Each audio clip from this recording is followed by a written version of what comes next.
the 8th of October, I woke up and there were hundreds of Palestinian flags around my whole suburb. It was covered in it. And I didn't know much about the conflict at that time. I know quite a bit now, but had to find out because I'm like, what is going on here? Like, didn't a terrorist attack just happen? Like, what? All these people were slaughtered and you're pulling flags up. Like, I don't know if that's appropriate right now.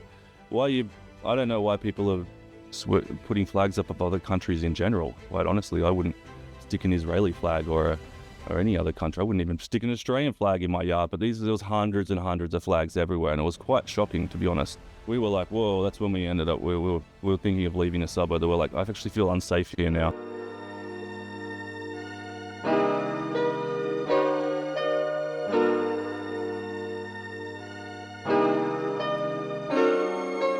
Hi, everyone. Welcome to the Yasmine Mohammed podcast.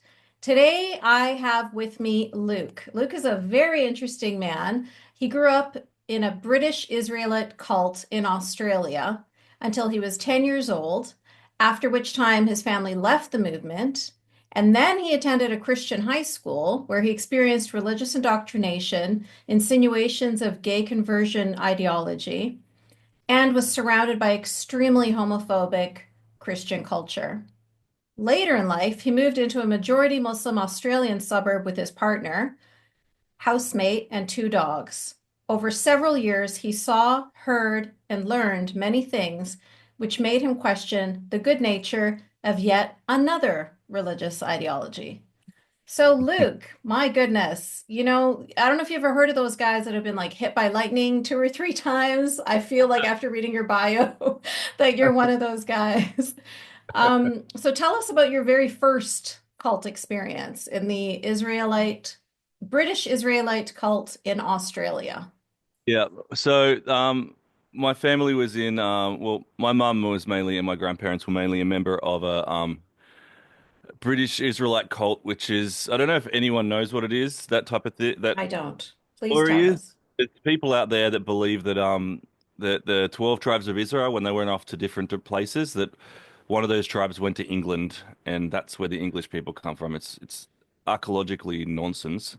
But yeah, that's the premise of it. They also have different, like, saying that they're people in Germany are all from. Basically, they basically say most of the world is just the 12 tribes of Israel split up. So This is like the Black Israelites too. Are they one of those tribes? Because I've heard of them. I don't know. I don't No, know. That's that's a different thing. Okay. I could be part of the same story, but that could be a true one if you know what I mean. But No, I don't think it's true. sure, yeah, I don't know, but definitely the English people did not come from Israel. They were there for thousands of years. But yeah, so it's the church started off in the 1930s by a guy named Herbert W. Armstrong who was in the United States, Pasadena or somewhere like that. And he had a radio church when everyone started getting radios in their house, so he just preached. Basically, he was one of the first big televangelists before television, so they were radio evangelists. And they run off the same kind of the same way that they still run today. They get money from their followers. They it was the church was like, for example, you weren't able to really marry outside of the church. People weren't allowed to wear makeup. There's all sorts of extreme rules. They followed, they were semi-Christian, but they followed all the Jewish holidays. I wasn't allowed to have birthdays. I wasn't allowed to have Christmases as a kid. So when and this only happened till I was 10, so I'm not specifically traumatized or whatever. And my mum has moved on from the religion a long time ago, but it was a strange way to grow up, being taken out of the classroom when the other kids were doing their Christmas coloring books, and okay, you'd be pushed out of the classroom with the Jewish and the Muslim kids into another room because you weren't doing that. Well, it depends on how strict the parents were, those kids, but yeah, so that was my life growing up until I was about 10. Um, I have some questions. yeah, Don't yeah, move yep. on. So, what so was your mom and dad or just your mom? My mum. She joined I this cult. think my dad, um, I don't know if he joined it. I don't know, but he just went along with it. He's always Mhm. been an atheist. I don't know how he went along with it, but he's a very tolerant man. He just went along and, oh, it can't do any harm, whatever. Um, Mm, so yeah, I don't know how my mum joined it, to be honest. mm, She actually grew mhm, up a Catholic, so she must have joined it later on. But I know that mm. my nan was still part of the church until recently when she got dementia and forgot she was part of the church. So, um, Ah, so it may have had something to do with her mom. something to do with the mum, probably, yeah. Hmm. Hmm. Hmm. Don't know. My nan, I don't know. It's hard to. I often don't ask that many. I've asked a few questions, but my parents aren't young and Hmm. we don't want to talk about it that much or don't remember a lot deal of it. It's a very long time ago, but yeah. Hmm. Mm. And how did you feel when you were leaving this cult? Did you feel a sense of sadness at 10 years Uh, old, or were you like excited that you finally get birthdays and Christmas and everything? Absolutely excited. I've got three older sisters, and we were all very excited that we could do normal things with no, with the other kids, like Christmas things or whatever. So we had our first Christmas, which was a massive deal when I was 10 years old, and our first proper birthdays, although they weren't allowed to celebrate birthdays, my parents kind of did a little bit of on the lowdown, we'll take you to Macca's for your birthday or whatever. Hmm. Um, and my sister remembers more of that than me. I was quite young, so yeah. Mm. Very cool. So they actually have nothing to do with Judaism at all. They're saying they're from Israel, but they're Christians following the I Old guess Testament. I guess that the best way to describe them would, I think, this is just my opinion, is that they're kind of like old school Christians. Like the early Christians were all kind of Jewish, so they kind of still had all they followed the Jewish holidays, but it Hmm. was all kind of not spoken Hebrew or anything like that. It was all just in English. Would have the feast and the Day of Atonement and all that kind of stuff. Um, but So we wouldn't do any Christian holidays, but they'd still have the Bible as the whole Bible as a thing. I, I can't get my hands on the specific Bible. It might have been a different chop up of the Bible. I don't know. I'd love to get my Hmm. hands on it just out of interest. But one thing I have to say, I was chatting to my sister last night because we're doing this podcast and we're talking about it all and remembering it. And I was flicking through some photos and I found this little thing here. It's the Worldwide Church of God Convention from 1987. Just happened to be sitting in the photos while we're having this discussion. It was very, very strange. In Pasadena. So the church is now actually a Christian Pentecostal church. As soon as the founder of the Ah, church, like a cult founder, as soon as he died, it changed to Christian Pentecostal and they started celebrating Christmases and forgot the Jewish holidays and such. So yeah, fascinating.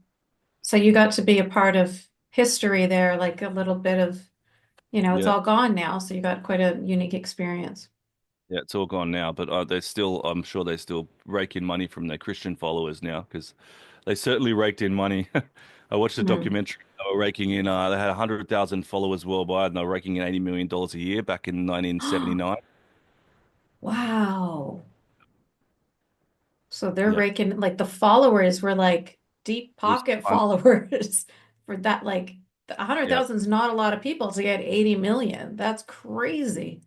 and that's a lot of money. Yep. And they had like Wow. the church was amazing. I was watching the thing on it. If anyone wants to check it out, there's a Worldwide Church of God 60 Minutes thing on YouTube. It's quite interesting. Um, Mm. but I don't Awesome. know. That being said, I don't know if my parents sent money to them or not, or how that Mm. worked, or they just subscribed to the magazine, which was overcharged. I don't know. I don't know how that worked in Australia because we're obviously, you know, Australia, we're a backwater country or whatever, particularly back then.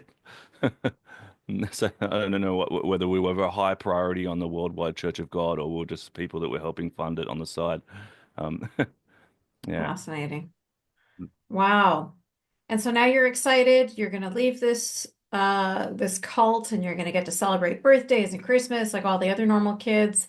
And you end up going to a Christian school. Was that really There confusing was for you in the beginning? Were you like, couple of years transition, which was I was just at a public school, and then when I went to ah, high school, a Christian school, that was a couple of years.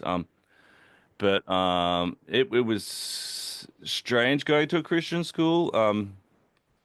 Uh, I kind of had all I've still got confused yeah, um which is knowledge of which?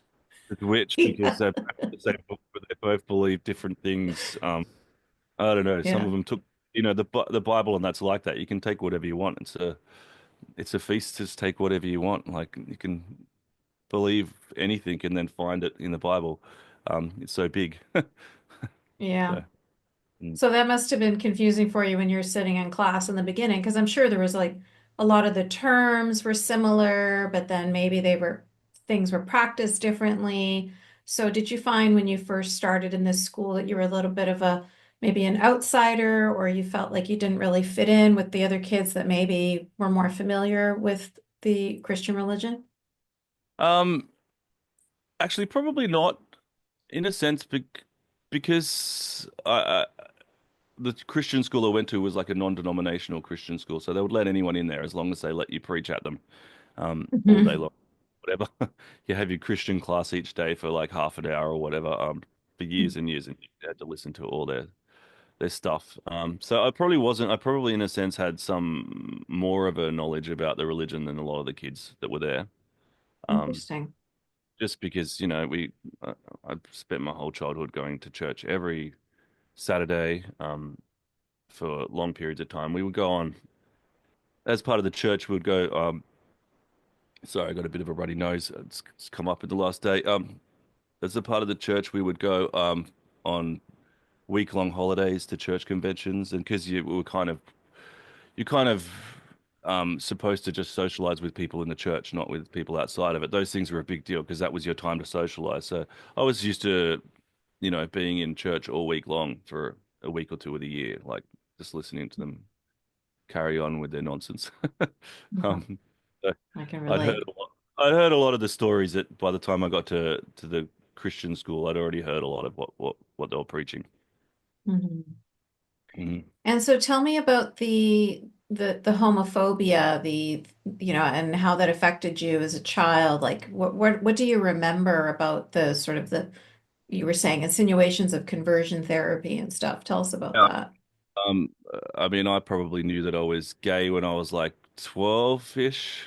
I didn't even really know what it meant, but I certainly instantly knew to hide it around the Christian school, particularly because you'd hide every little bit of it. I've probably trained myself out of any kind of effeminate movements I might have had or ways of speaking. I very much trained myself out of everything as a kid because it wasn't an environment. It was an environment where it's not like the teachers would be sitting there saying homophobic things, but they certainly wouldn't stop the children from saying stuff. And it's also a bit of a part of old Australian culture is quite homophobic as well. So that with the empowerment of religion that believes awful things, even though they're not really written in the Bible, they believe some that it's wrong and this and that. And I did have I think I was year 10, had to sit through a hour-long gay conversion therapy thing in our PE, in our physical education class, where some effeminate guy who clearly was still gay was telling us how much he loved his wife, and everyone was kind of snickering, going, "Oh, okay," but it was outrageous. Like in hindsight, it was so outrageous because I already from a young age wanted to convert to being heterosexual. Like, of course, why would anyone want to be different, you know? So, and then I saw that and I'm like, and I knew it was crazy, but at the same time, I was like, oh, maybe it's real and you've just tortured your own mind into thinking that you can, you know, turn into something different, which obviously you can't because gay convergent therapy, as I'm sure everyone knows, is just ridiculous. Um, so It's yeah, ridiculous and it's dangerous too, because you're instilling self-hate into these kids. you Um, are. I had self-hate instilled into me. It took me until I was in my mid 20s to just get to the point to not care. And I'm kind of lucky that I was born in the day and age that I am now. In a country like Australia, where it's a secular country where you have legal rights as of now. Not that it's always been like that, but yeah, I've pretty lucky. There's a lot of countries I wouldn't want to be living in as a gay man. hmm hmm Absolutely. Yeah, And so are you still a Christian today, or did you identify as a Christian then, or? absolutely not a Christian. I was kind of I'm an atheist, I guess. I was kind of a s- I don't know. I was semi-convinced in school, except I was the annoying kid who, even though I didn't have great grades in that, I was the annoying kid who would ask annoying questions in Christian class Me too. or make comments, and they'd be looking at me going, "What?" I remember one time I said to a teacher something about Jesus going to hell and taking our sins, and she's like, "That never happened," blah blah blah, and she got really angry with me, and she stormed out and said, "I'm going to talk to such and such teachers who had a Christian living," and she came back in and didn't speak to me again. I was that kid that annoyed them that much by asking questions, or actually because I'd paid attention to what I'd heard, going, "Well, this doesn't make sense," where most of the kids were just like, "Oh no, yeah, whatever."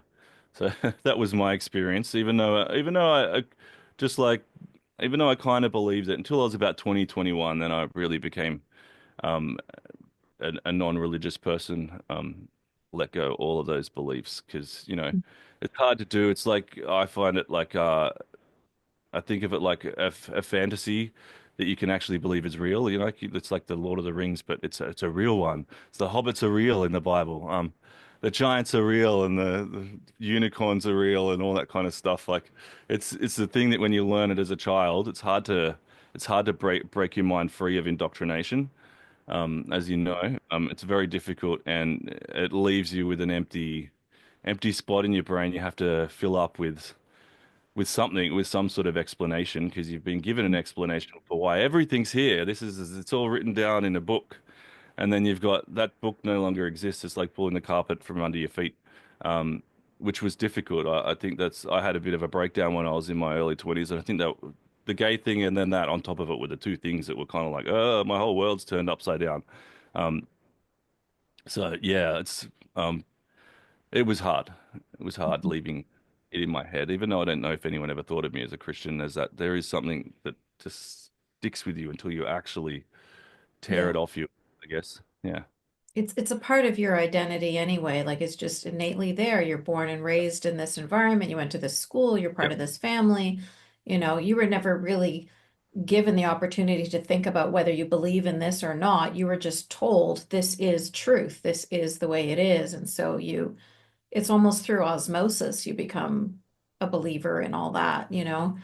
But to make the decision that you made, at 2021 to say, like, actually, I don't want to believe in any of this anymore. I actually disagree with a lot of this, and I want to love myself. I don't want to continue to hate myself for being who I am. I want to embrace who I am. And obviously, what that would be very traumatic because it's a complete paradigm shift from everything that you've known for your entire 20, 21 years of life is now going to be, it's gone. It's almost like I described it as like the Truman Show, when you hit that wall and it's like everything you've known up until this moment has been a lie. And now what?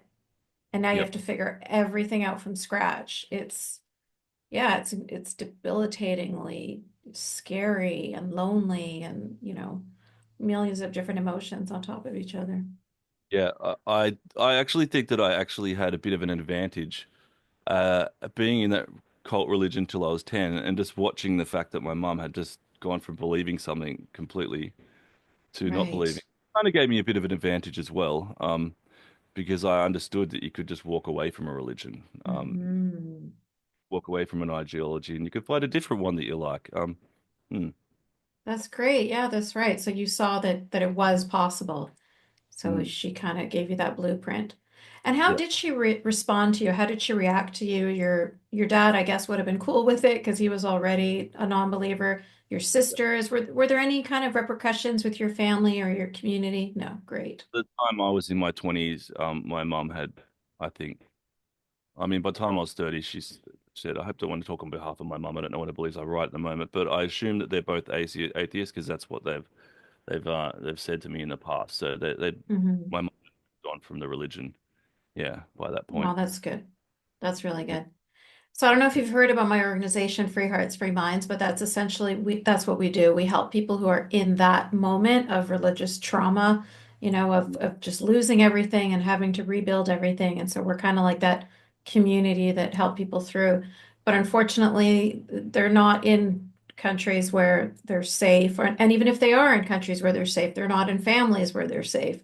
So there's usually a lot of really negative repercussions. So I'm very happy to hear that that was not your experience and that that it was a smooth transition for you into freedom. Yep. Hmm. And so now you're after that, after you left this religion, actually, I want to ask you one more question before we move on. So people ask me this question, I never really know how to answer it because I was one of those kids too who was just a critical thinker. I was the one who was asking questions in the classroom, or, I was the one getting myself in trouble, by asking questions that could get me in trouble. But I just couldn't, it didn't make sense to me. And I kept on finding, like, I'm one of those annoying people that when I watch a movie, I find all the plot holes, I'm like, this religion, like, none of this is going to make sense to me. I'm going to continually find the plot holes in your religion.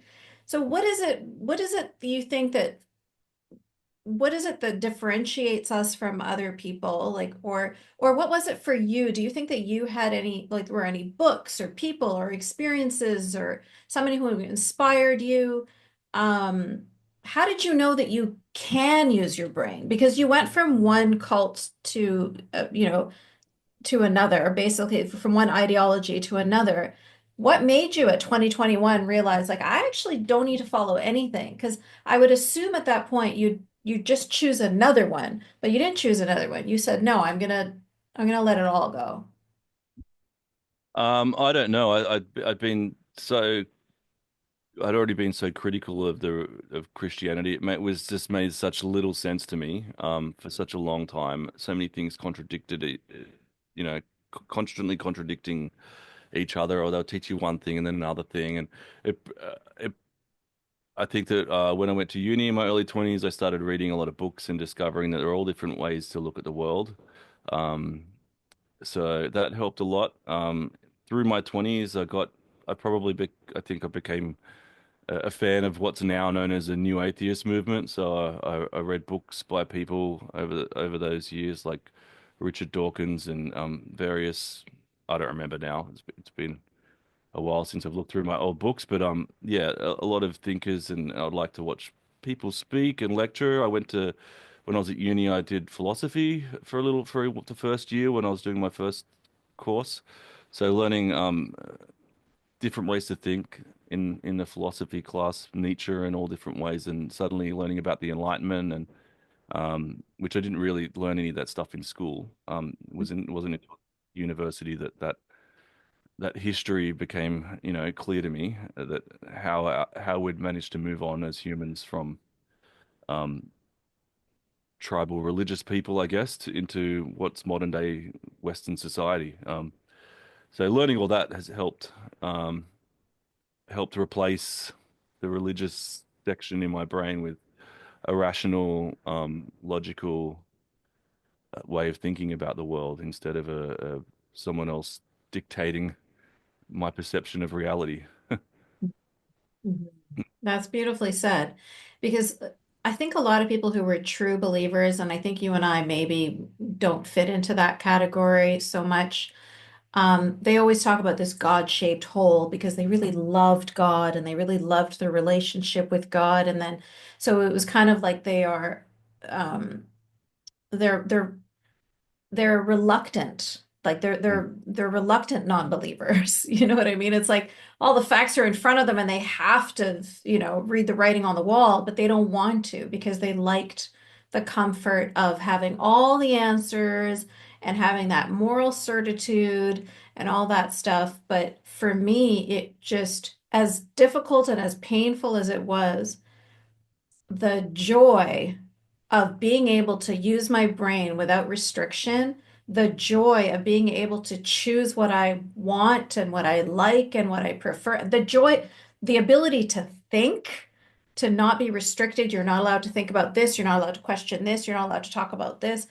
All of that was just so freeing for me. Like, not just physically freeing, but like intellectually freeing. Like I felt like I was breathing and speaking and smelling and tasting for the first time, and it doesn't, it's not like just like in a vacuum. Like, obviously all of that is happening, you know in unison with all of the horrible, terrible, lonely experiences and the doubt and all that stuff. But um, it was like this, I felt it was like intoxicating. That freedom was intoxicating to me, that I just kept going regardless of how painful it was. I was just like, this is so great. I don't want to be told that I have to believe something just because, and then I'm not allowed to question it. Like I want to be able to just keep thinking about it, keep questioning about it. And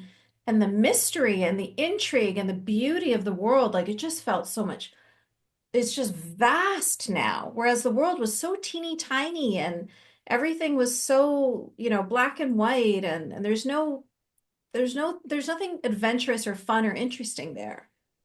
Yep.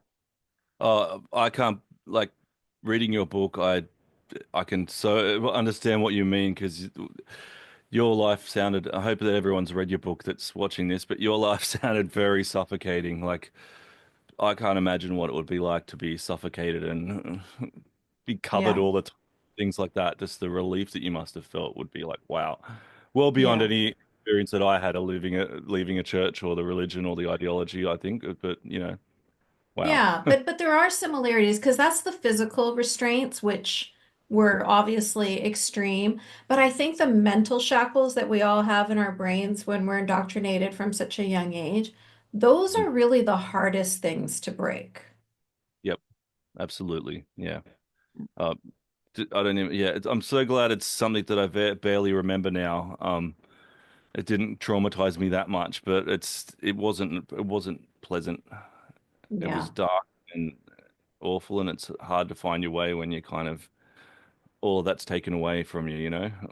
And Yeah, for sure.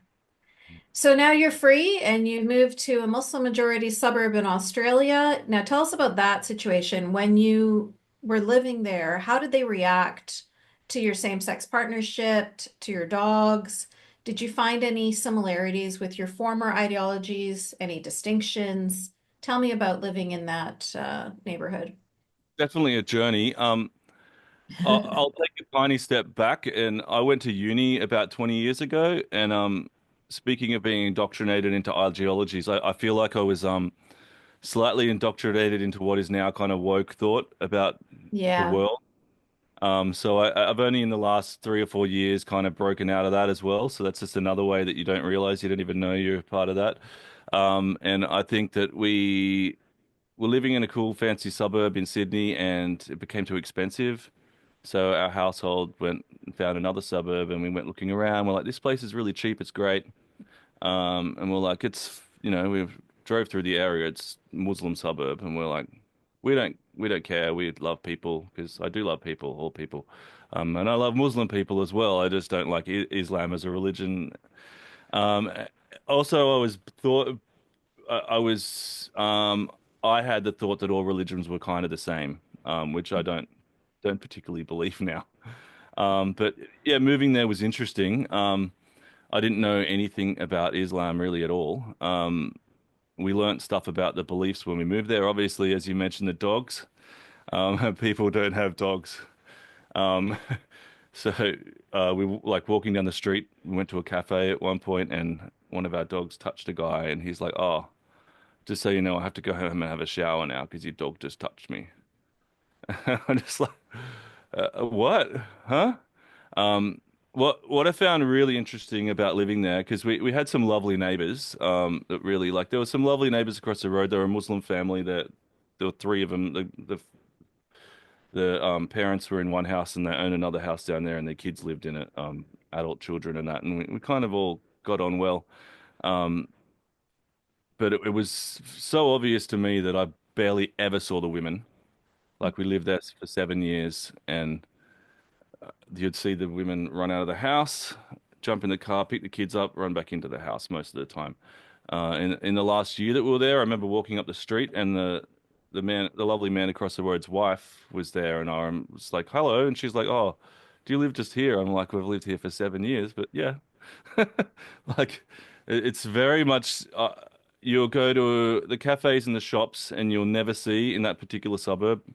And I know that this isn't representative of all Muslim areas or groups of people because these people were, I think they were quite fundamentalist group. I'm pretty sure that it's that area is a very big Shia Muslim area. So the separation of male and female was actually quite shocking. I'd never experienced anything like that. You would never go to a cafe and see virtually never, not never, but very rarely see a female sitting down with men. There was always groups of men. They were completely separated, which was at first we're just like, oh, it's just culturally different. But after a while, you're just like, what's going on here? And then there's you'd notice sometimes that you'd see women come and they were like covered with, is it niqab? Yeah, Um, and club. you just had Hmm. the eyes, and that super freaks me out. And I feel okay that I can say that now because I don't. Mhm.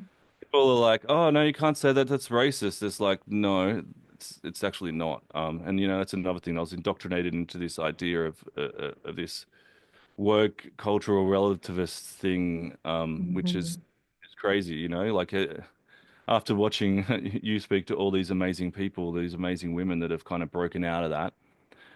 It's great to see that people like you are doing that because that it's the separation of male and female in a Muslim suburb is so obvious and coming from a Western background, it's so um backwards to me. It's like we used to be like that in Christian countries, were not the same way, but in many ways, a Christian Western ideology, the woman would have their job and the man would have theirs. But we've worked so hard at trying to make everything opportunities equal for everyone. That you get in that situation, I was like, oh, okay, wow, this is different. Um, so we picked up on lots of things over the years. There's lots of times where I thought I can't think that because I'd walk by a doctor's surgery that was like really dodgy looking, and I'm like, oh, I wonder what goes on in there. Like, because I know that in England there's what 100,000 women that have had female genital mutilation, even though it's illegal. Things like that. They just you slowly realize these things are going on around you. To the point where my last month there, when we were just about to move, it was just after October 7, and I was in a barber shop, and they were all the men that went there in the area, all the barber shops, there's heaps of them, were all Muslim men. And one of the guys, it was about a few weeks after October 7 last year, one of the guys came in and started saying to everyone, "Oh, have you got your passports? The flights to Dubai are free." We're all blah blah getting really excited about the fact that they were. I'm like, what's going on here? And the two barbers were going like looking at me and then at the guy, and the guy was a bit thick. And they're looking at me and then they're looking at the guy, and I'm pretending that I'm not listening to this conversation because I'm like, they're recruiting people to go to the Middle East for something and they're getting paid for free. I was like, wow, what's going on here? There was so many little things like that that I'd picked up on over time. Um, Jumping into that, like that was last year, in October. On the 8th of October, I woke up and there were hundreds of Palestinian flags around my whole suburb. It was covered in it. And I didn't know much about the conflict at that time. I know quite a bit now, but I had to find out because I'm like, what is going on here? Like, didn't a terrorist attack just happen? Like, what? All these people were slaughtered and you're pulling flags up. Like, I don't know if that's appropriate right now. I don't know why people are putting flags up of other countries in general. Quite honestly, I wouldn't stick an Israeli flag or any other country. I wouldn't even stick an Australian flag in my yard. But there was hundreds and hundreds of flags everywhere, and it was quite shocking, to be honest. We were like, whoa, that's when we ended up. We were thinking of leaving the suburb. They were like, I actually feel unsafe here now. And a year earlier than that, I was working on the Sydney Mardi Gras, Gay and Lesbian Mardi Gras Festival, and I got a train home after work, and we got off the train. It's about 11 o'clock at night, maybe a bit later. There's lots of people getting off the train, and one of the groups of men which groups of 12, 15 big muscly men used to hang out in parks in the area or hang out at the train station. Um, they were hanging out at the train station, and I got off, and there was a girl near me, a young girl in her early 20s, and she had like queer things on her. And the guys, one of them yell out, because they didn't say it to me, of course, because I'm a big man. So even though I had queer colors on my arms, they went straight for the young girl. They said, "Oh, did you have fun at the Mardi Gras?" And she said, "Oh, really scared." She was scared of them already. Said, "Oh yeah, I did." And they were like, "Oh, why don't you go home and wash your skin with acid?" We were like, "What? Like you talking about pouring acid on someone? Like what is going on here? What? Huh?" Like, so we called the cops and said, look, there's a bunch of guys harassing people at the station straight away. We're like, get down there and stop them from doing this because people should be able to get off the train without being insinuated that they need to have acid poured on their skin from being at a gay Mardi Gras. Like, Hmm. which point I, at the time, was part of the community group in the area, and I wrote a sarcastic comment on the community group and got told that I should go back to where I came from by a lot of people and go to Newtown. Yeah, hilarious. They're like, maybe you should move to Newtown. It's like we did move from Newtown, but Wow. I, Oh that my goodness. As Michael Scott says, held the turntables. no, I know, and that's when I really realized that what I was kind of living in was a little. It's a Sharia bubble. It's a Yep. colony. It's a small colony. This People Hmm. talk about colonialism all the time. That's a separate society with separate laws. They don't. I know that from talking to people in the area, they don't respect that those particular group of people don't respect Australian law. They're happy to, I know that very well that they have, a lot of the men have four wives. Three of them are getting money from, and people go, oh my God, you're saying something offensive. It's actually, I talked to people who knew people in the area who would admit that this is what they did. They have their Australian law wife, and then they'll have their wives, the other three wives. Then have a couple of houses. All of them would be claiming single parent, except the wives that, the main one. And then they'll have as many kids as possible, so they'll be claiming children pension because in Australia we have a pretty good welfare system. So they'll be most of it would just be paid for the government. And then I'm like, I don't know if I like this stuff. I went from kind of being this loving everything's work to, yeah, this is not cool. And what's even weirder is that I'm not allowed to say this is not Yeah. cool because everyone's going to sit here and tell me that I'm a racist because or whatever, which is just outrageous because Islam is not a race of people. Anyone who thinks that needs to read a book. Um, yeah, Yeah. yeah, it But was it's certainly, interesting. yeah, it's certainly an adventure living there for that period of time. For like, we were there for 7 years, so mm, 7 years is a good amount of time to get a very clear perspective on the community that you're living amongst. And nothing that you've said surprises me or sounds like it doesn't fit with my community in Canada.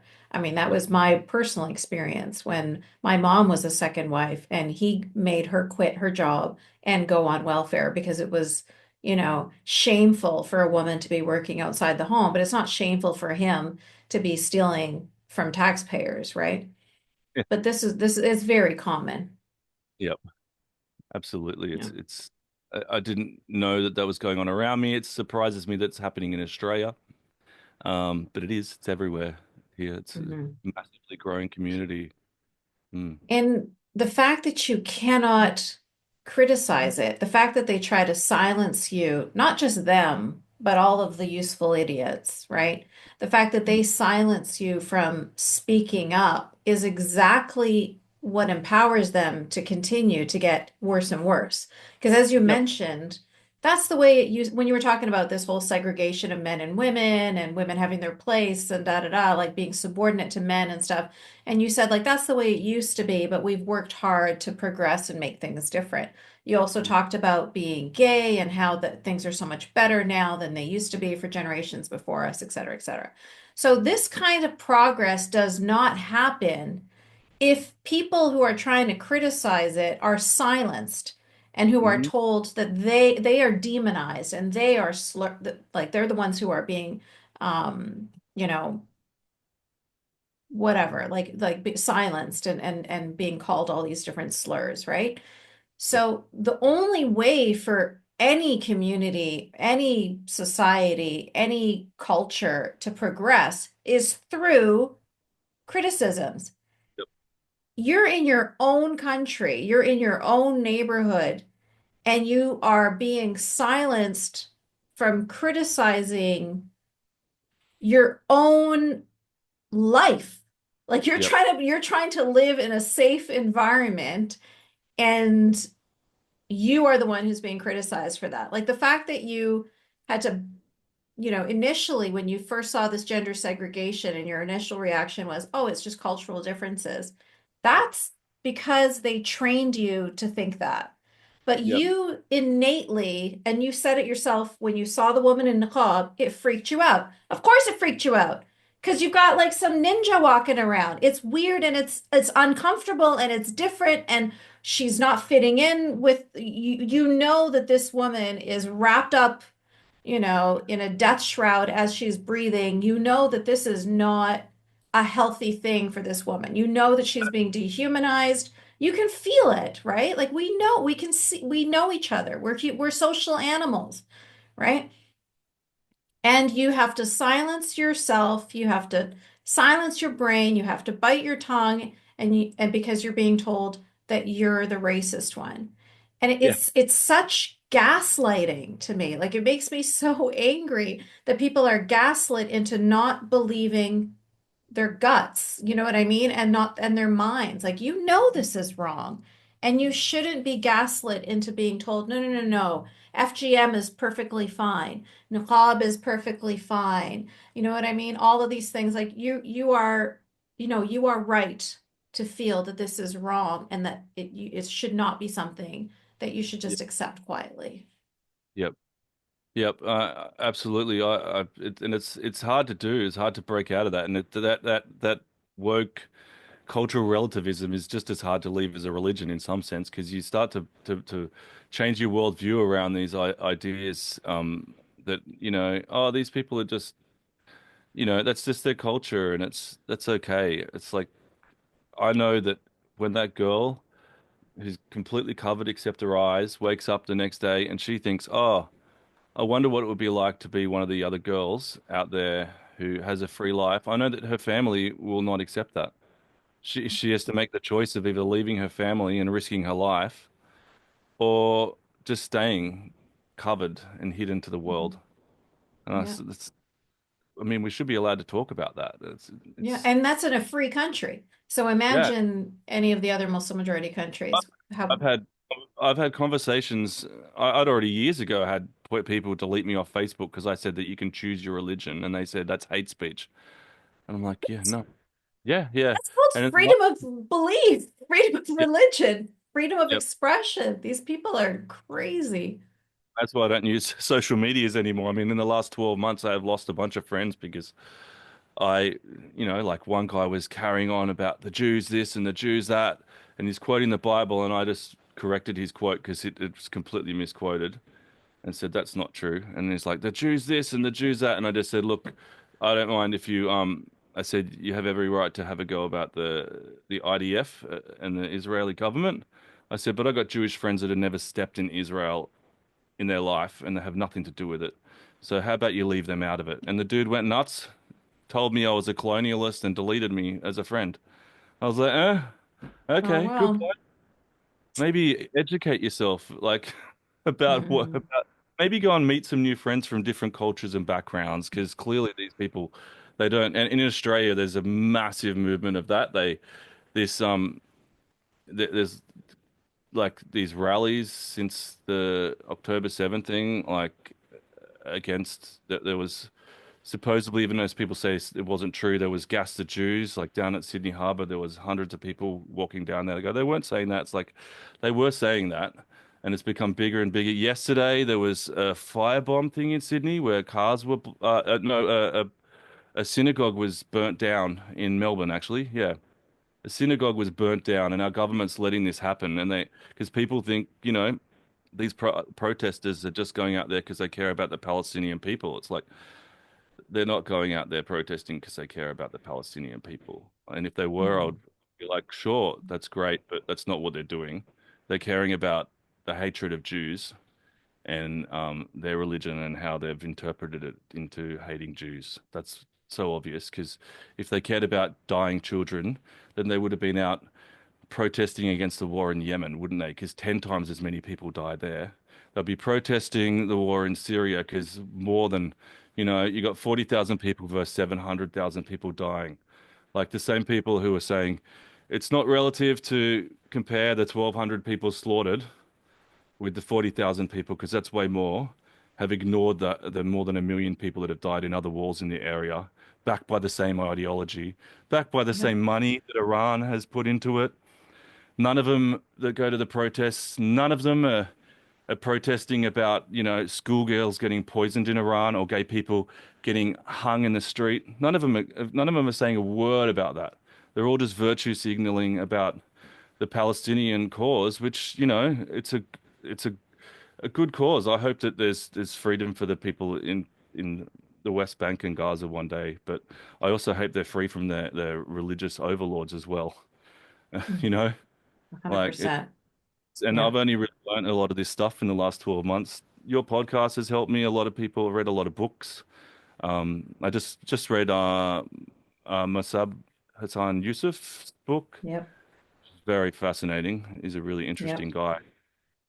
You Hmm. know, a lot of stuff, and I've come to understand what's really going on here. And Hmm. a lot of it just it's grossly disgusting, racist Jew hatred. It's being driven by this people using the Palestinian cause as a reason to hate Jews. It does my head in. I mean, 100%. and I know some really lovely people that are my friends, and they'll always be my friends, and they're very into the movement. Like I had someone come around my house with a T-shirt that had the Palestinian flag, but in the shape of Israel, Gaza, and that, like it was like, and I'm like, oh, do you know what that means? I don't think they knew what that means.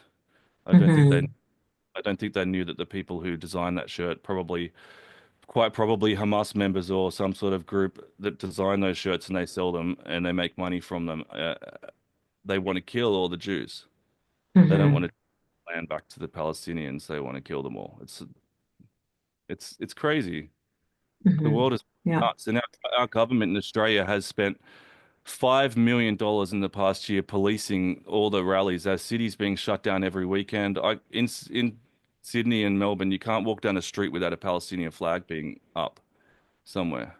No one cares about any of the other wars or any of the other things that are happening. Only that one war. And it's crazy. It's like I understand how propaganda worked 100 years ago in Nazi Germany because people can be very Yeah. tricked. Strange that the left Yeah. wing are all being tricked into the ones that are for gay rights and women's rights, like Queers for Palestine. Everyone talks about that all the time, which is hilarious. They're the ones being tricked into thinking that this cultural relativity is a thing, that it's okay to cover up a woman's body if she's from a certain culture, because that's just what they do. And it's like I'll say that it's not okay, and it's okay if that woman wanted to do that. And it's okay. It would be okay if we all knew that she could wake up tomorrow and say, "Hey, family, I'm just leaving this religion." And I'll go, "Okay, let's sit down and have breakfast together." But that's not the reality. Mhm. And I think everyone has to really start to understand that that's not the reality. Now, I'm really curious. You talked about Queers for Palestine. Knowing these people, like knowing people intimately, like this guy that came to your house with that t-shirt on, how do they reconcile supporting, you know, calling Hamas freedom fighters and resistance and all that stuff while knowing that these people will kill homosexuals, that will throw them off rooftops, will decapitate them. They know that what happens to gay people in Iran and a dozen other Muslim majority countries, do they know that they're executed? Do they know that or do they just not know? I'm not sure that they know. I'm not sure that they specifically support Hamas. Some of them can recognize that they're a terrorist group. Some people are confused by it. But I don't know. Actually don't know the answer to that. I don't. I think that a lot of them don't know. They don't know that. They don't even understand that Iran's backing a lot of these Hmm. terrorists. They don't understand what's going on in Iran and places like that, and how they're controlling a lot of the Middle East. They don't understand the wars and the conflict. Um, they just see the Palestinians as indigenous people and the the Jews as white colonists, which is, Right. So just they were fed some propaganda and they just, it just fits in with the narrative that they have of white people bad, brown people good. Yep. and it fits neatly into a little few second TikTok, Yep. and they've just eat it up. Yeah. They eat. I mean, I've seen some people on social media say, I saw someone recently. You couldn't write it like it's comedy because one guy was saying, we've spent 12 months watching on TikTok the genocide in Gaza, and I'm like, on TikTok, like that's where the girls do dancing and like what? That's where you watch genocide go on. That's Oh, so. What you're saying to me is that the death of other people is your entertainment. Like for maybe shame. put TikTok down and read a book. Like Yeah. it's crazy. Like it's ugh, it does Yeah. my head in. Yeah. Very, very frustrating. Very, very frustrating to see how successful it is. And like you said, um, you know, now we know what it feels like to be, having lived in Soviet Russia or in Nazi Germany. Like we are living it right now, where we're seeing how effective propaganda is, and they're using different mechanisms. Of course, social media makes it, I think, probably the easiest it's ever been in history to feed propaganda to people, and they're just not looking anywhere beyond the little, whatever they're being told, like whatever the equation is, and they try to Yep. fit everything in that. Yep. Yeah, it is very frustrating. I'd like to one day have somebody on this podcast who would be willing to just talk about this, to expand their mind, to think about it, to go beyond the little Sesame Street um, rhyming things that they've been told. But the truth is they don't want to learn. They're not interested. They really don't care. It's just trendy and cool to wear a keffiyeh or to wear a watermelon t-shirt.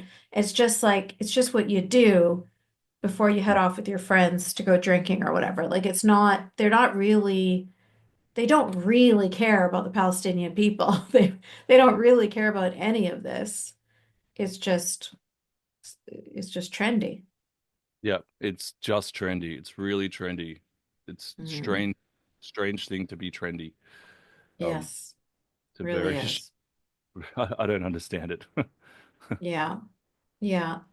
Yes, you're right, Mars. Mars writes it's gross. Go ahead, Mars. Unmute yourself. Mars is going to be the first person to ask you a question today, Luke. Yep.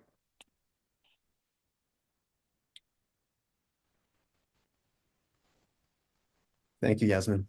Um, Luke, I thank you for sharing your story. I have a question for you that I think you're in a unique position to answer. I'm probably going to share an opinion that's probably going to be unpopular with some folks in this circle. I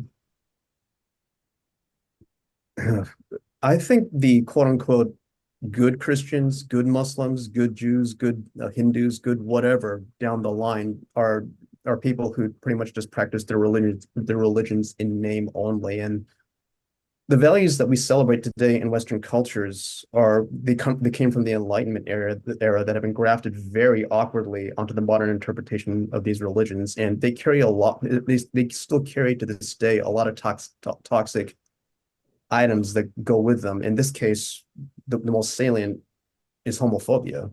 You're a gay man, so and listening to your story, I'm sure you've encountered so many instances of this in your own life. The question I have for you is that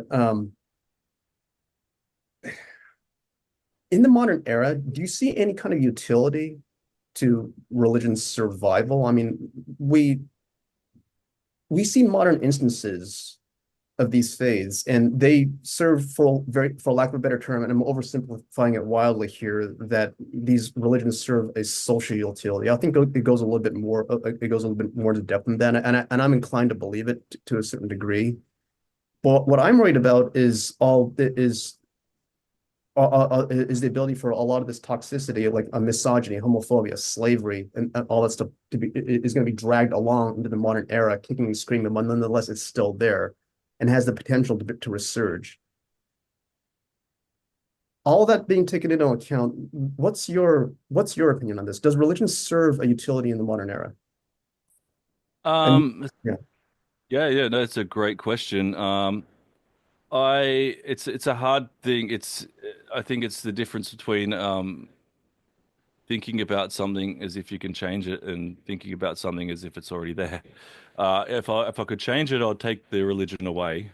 Um, but that's not going to happen. It's always going to be there. So can it serve good? It does serve good for some people. Some people are pretty lost and they find that religion helps them. But I agree that all the bad stuff gets dragged along with you. We've still got stuff that couldn't resurge. Homophobia is still rampant in Christianity, even though in most secular Christian countries it's perfectly legal to be gay. It's always going to be dragged along with us, I think, um, until the majority of people end up leaving religion altogether. That I think that those bad things may always surface. Yeah. I don't know if I answered your question right there, but whether religion has a utility or not, it's going to be there anyway. There's always going to be people. You can't just convert the whole world overnight. So yeah, I'm not. Yeah, I don't know. Did I answer your question? Sorry. I, I think you give me something to think about. Yeah, I think that'll do for now. Thank you. Okay, cool. That is an interesting question, Mars, and it's one that I thought about a lot. And I agree with you, Luke. Whether we like it or not, that's just the reality of who we are as human beings. I mean, you talked about it yourself that even when you left Christianity, you quickly fell into this woke ideology, which kind of sort of looks very much like another religion, more like a cult actually, because of the way that you're only allowed to say certain things or you're excommunicated. And, it reminds me a lot of the way I was policed growing up. So we're almost like so many people we're comforted by these tribes or these communities. Like we like to feel that we're part of something bigger, that we've got that people have our back, that we're a part of something.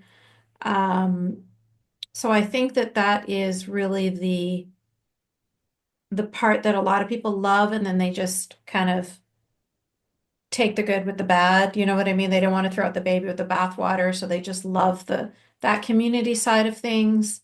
And so they just put up with the other stuff, which is why I always say Jewish people are the most evolved because they get it. 90% of Jewish people can be atheists, but it doesn't matter. You're still part of the community. You're still part of the tribe. You're still welcome to Shabbat. Like everything is still very, the community aspect is still there, which is the part that we all love, need, and, require in some cases. So if only we could all love each other and be supportive of each other without demanding specific groupthink, then yeah. So I guess that's how I see it. The utility of it is the community side of things. But anywho, Sarah, you're next. Hi, Luke. Hi, Yasmin. Luke, you said something about because you watched your mom leave the religion, you knew how you could just walk away from the religion, and I wrote it down because it Mhm. spoke to me in a deep level, because I was born and raised in Iran as a Muslim, as a Muslim woman. So to me, it's a real strange feeling to be just walking away from a religion with no consequences whatsoever. I'm really happy that you could do it, but a lot of us face real danger. We get death threats for it. And that was like a very strange new concept to me that I never even thought about would be possible outside my own experience. So thank you for bringing that up. But at the same time, you mentioned that these people are tricked. There's propaganda. They don't care about the Palestinian people. I read somewhere about the fact that this is the religion of moral superiority now. This is the woke people. So, as a politically homeless person who used to also identify with these people at this point, the question is, when should we start calling them out for what they do and how they act and how they behave? Because we are trying to be kind about it and understanding and say, oh, they're tricked or it's a propaganda thing and they don't know. We speak about this. I scream and yell about it really angrily, and that might be why they're not listening to me. But people like Yasmin talk about it, and it's like the podcast is there, books are there. A lot of us try to raise awareness and we are dehumanized even further. I was silenced for 10 years in Canada, and I was told that talking about my religious trauma is Islamophobia. And I believed them. I sat there thinking, there should be something that I don't get it. And I want these white people who understand everything, who are civilized, to teach me, like to that level of gaslighting. So I'm thinking, what is the good, like, where do we draw the line? Where do we stop trying to be kind about it and actually I call them now cosplaying morons because they are cosplaying in cafes and they pretend that they are the oppressed, but it's the costume of my oppressors. Every time I see a kafia, I'm triggered on a Yeah. subway or wherever. So tell me, where do you think is the line that we have to draw and say, okay, that's enough. Now we have to just be very firm about it and call them out and tell them to their face that this is it. That's a great question because it's strange that it's become dangerous in Western society to even have a separate opinion than other people. And I feel like when I was indoctrinated into that work stuff, I went to university thinking that they were going to teach me how to think, but they went and taught me what to think. And can't imagine how much worse it is these days. But in the last 12 months, since I've tried to educate myself on the subject to talk to people, I would say that it's always time. I always say something. If someone brings up the conversation, I'll just, they'll start carrying on about the IDF, and I'll just, my best way is, and I don't know whether that's the best way to do it, but what I would do, which always seems to have worked, was to start talking about how the Egyptian government slaughtered people in Sinai, and how they wiped out how many thousands of hectares of olive trees that these people lived off, and how no one talked about it. And I bring up how no one's talking about what happened in Yemen and what's still happening now. How no one's talking about how no one's even allowed to go in there to see. How I bring these things up, and I pretty much always challenge people when they bring up the subject, because, and I'm not challenging it in defense of the IDF or whatever. I'm just saying, maybe just trying to broaden people's minds as quickly as I can, because often people just look at me and go, "What happened? Where?" And you go, yeah, like you can find these things out. Like what's happening is you're only learning about one conflict. And you're only learning about one conflict because there's Jews involved, and there's a lot of people putting a lot of money into the ideology of hating Jews.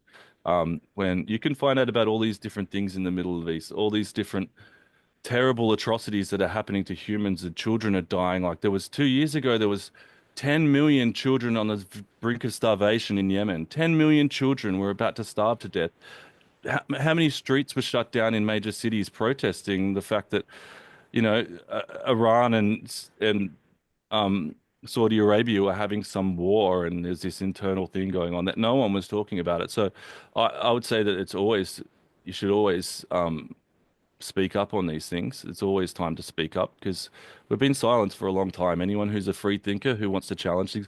I've always been the type of person who will, someone will say something and I might just be contrary to them, just to have a challenge, and I just use that side of me now, and I put information into it and things that have really happened in the world, and try and open people's minds up to the fact that there isn't just one little war going on in Gaza. There's a massive war, and it's complex, and there's lots of people behind it. Yeah, And the Thank you truth so is, Luke, much. sorry, sir. Yeah, That's thank okay. I you. just wanted to say thank you. Thank you. Yeah. Um, the truth is they don't even really know anything about this conflict either. They're not true.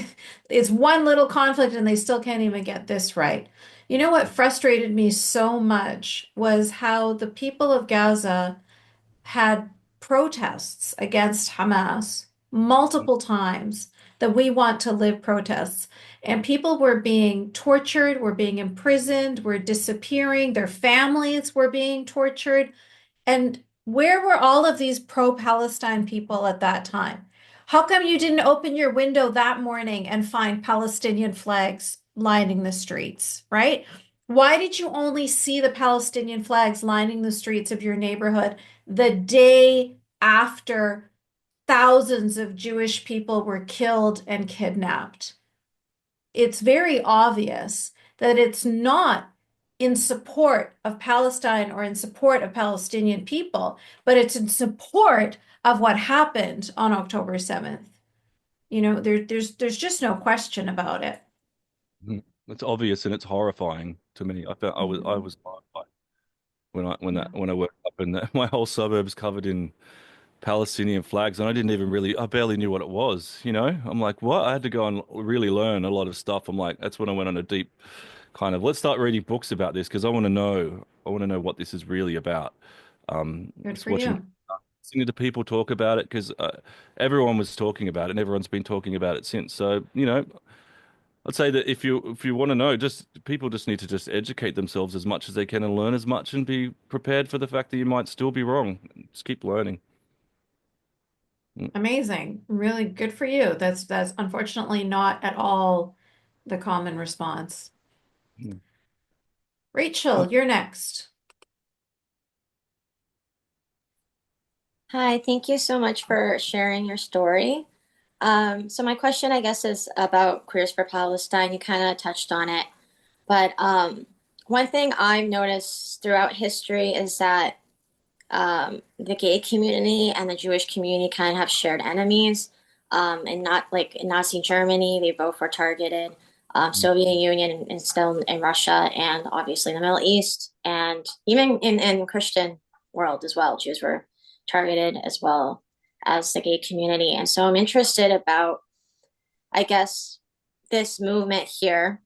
I know it's wokeism, obviously, but just recently the chief of police in Berlin saying in these communities that don't be outwardly Jewish and don't be outwardly homosexual.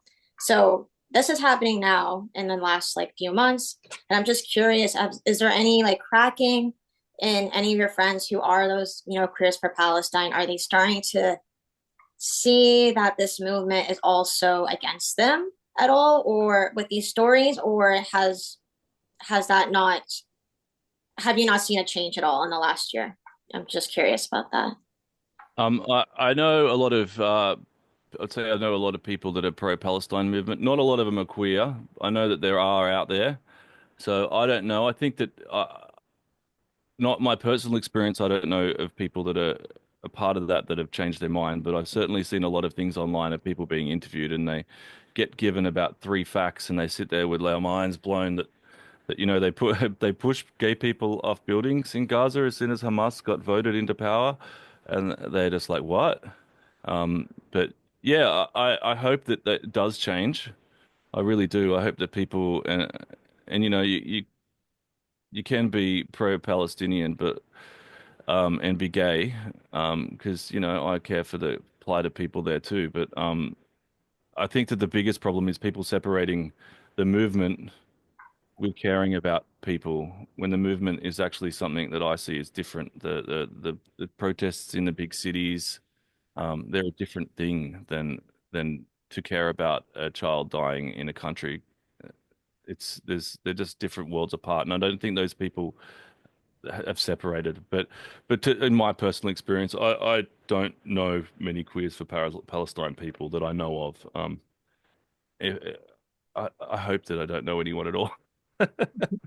Okay, yeah, I totally agree with you that you can be pro-Palestine and be Jewish and be and Yeah, gay, yeah. and it's not it's more the movement. I agree with you there. You can have It is scary, and what you said about like Nazi Germany, like the same thing that I know Sarah has talked about in Iran, that they used the left wing people to get into power. That's what the Germans did. They had a whole section of their army that was a gay section of their army. One of their major generals to get into power was an openly gay man. And as soon as they got into power, they killed him and got rid of them all. And this happens all through history. It's happened over and over again. So I think that any gay person out there that's watching this, that's thinking, I don't know what to think about this, should really like learn about these things, like that how the tools which destructive ideological movements have used to oppress people by using the people that they're going to oppress to later oppress them, using them to get into power so then they can attack them after they're in power. And the people like the Queers for Palestine movement don't realize. I think they don't get it. They don't Yeah, understand. the Jewish community has the same issue. There were Jews who supported the Nazi Party, Yep. we're in the Nazi Party in the beginning stages, and there's obviously Jews in this as well. So I think there's a lot of parallels between both communities, and both are kind of minorities that have that ability possibly to pass, and like it's just there's a lot of similarities, and I just hope we can come together. Yeah, absolutely. I hope so too. Yep. Do you feel safe or comfortable having these conversations, Luke? Like if you when you say you were pushing back, so Mhm. back to Rachel's question, I guess, about like making a difference or seeing if things will change or if things can change. So we're all hoping things will change, but do you feel a sense that anybody is open to listening, open to learning?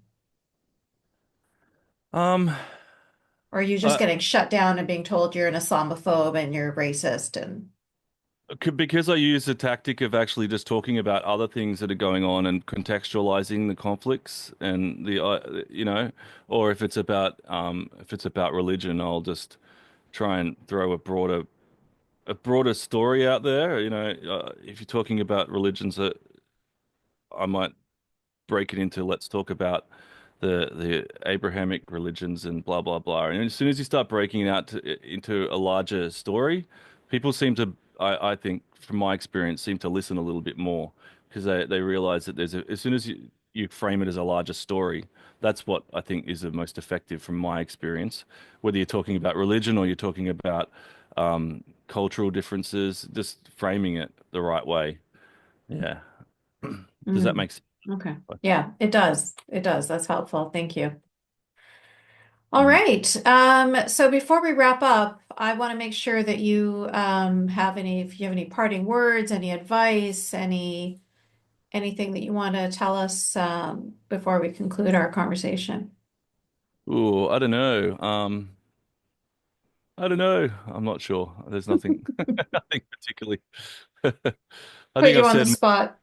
I'll wait. As soon as I walk away, I'll go. Oh, I should have said this or that. I was meant to say this other thing, but yeah, not right at the moment. I think that we've covered a lot of interesting ground, and it's We been have.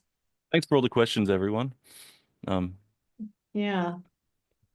Thanks for all the questions, everyone. And thank you, Luke, so much for being so gracious with your time with us today, being so honest and sharing your story and your perspectives and giving us a lot to think about. It was a really great conversation. Thank you so much, Luke. oh, I would say that recently I have started reading the Quran a bit, and I'd say that it's interesting that I'd recommend people start to do things like that. Start to read and understand, because it was quite shocking for me to read the Quran after being brought up on, Christianity and such. There's some wild differences, some very big differences, and even though they're just the Abrahamic line, those religions, they're the same. I would always call Christianity is Judaism 2.0 and Islam is Judaism 3.0 is what I used to say. But when you read the Quran, it's not what you think. Even the first chapter, people should jump in and read the first chapter because it's quite enlightening, I'd say, for opposite reasons than it's intended to be. Hmm. I love that you just said that because we have as ex-Muslims, we've often said the difference between a Muslim and an ex-Muslim is one of us has read the Quran. Yeah. Like, really, a lot of people are just following what their family is doing or following what their imam is doing and being unaware of what the religion is actually asking of them. And people get upset when they say my kid is reading Quran in school, like in some schools in America and Canada and stuff. And I'm saying, no, this is good. This is Hmm. good. Let them read it in schools in Germany and Denmark and all over the world. Let them read it as kids. Let them see what it is. It's shocking to me that, you know, there are some people like you're not gonna Cat Stevens was a singer back in the 70s, and he said that he read the Quran, and after reading the Quran, that's what made him decide that he wanted to become a Muslim. And even as a Muslim at that time, I was like, I call bullshit. Like there's no way that's what happened because like this book is not at all like it's not at all a religious spiritual book the way people think it is.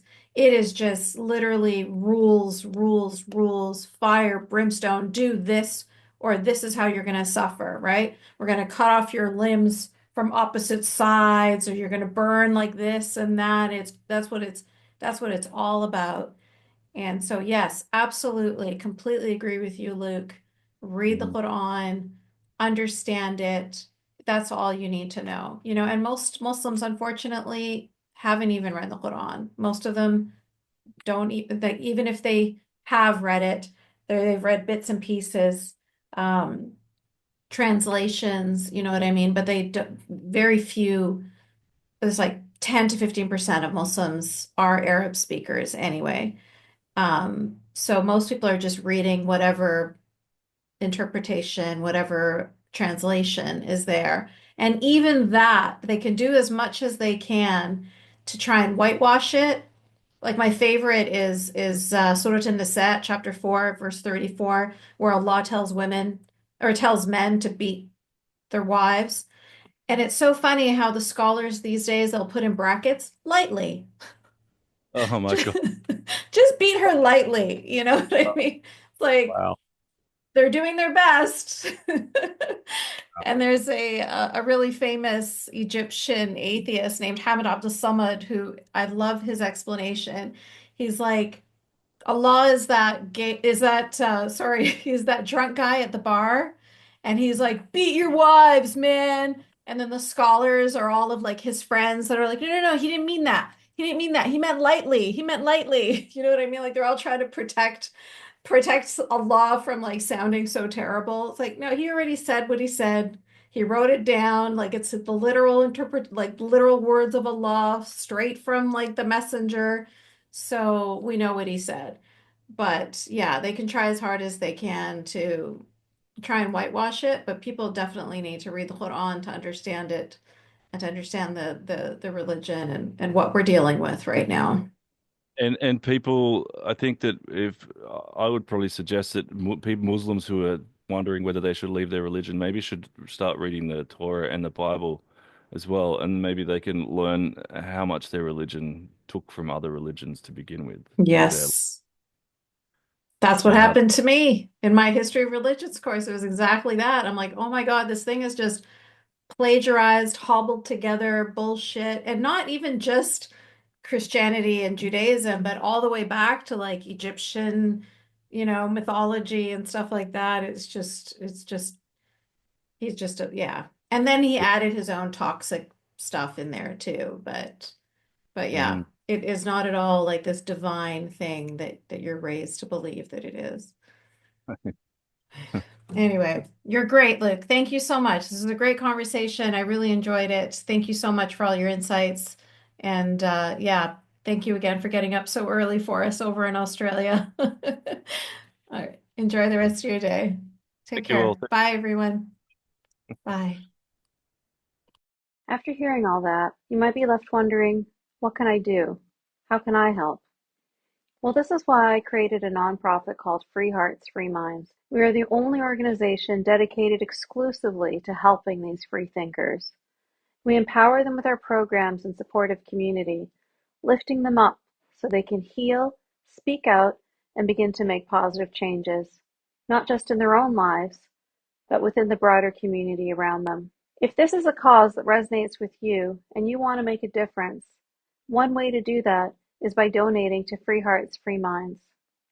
Because not enough people care about this cause, We need people like you to help fuel this change. You can donate via our website, freeheartsfreeminds.com. Thank you. Every dollar you donate makes a difference.